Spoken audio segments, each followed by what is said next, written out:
ગાંધીનગર જિલ્લાના પ્રવેશ દ્વાર ગણાતું ચિલોડા ગામ તેમાં ચિલોડા સર્કલથી દહેગામ જવાના રોડ ઉપર પાણી ભરાતા હાલાકી સર્જાઈ।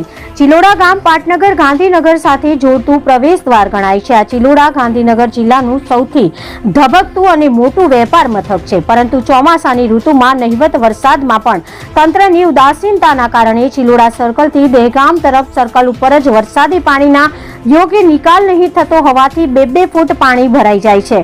આજ રોડ દહેગામ તરફ પૂનમ બંગલોઝ આગળ આખો હાઈવે 2-2 ફૂટ પાણીમાં ગરકાવ થઈ જાય છે।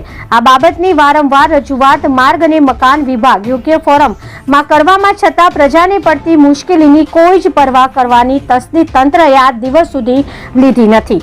શું વિભાગના અધિકારીઓને ખબર નહીં હોય કે પછી હજી કોઈ દુર્ઘટનાની રાહ જોવાઈ રહી છે? અહેવાલ સુનિલ રાવલ, ગાંધીનગર।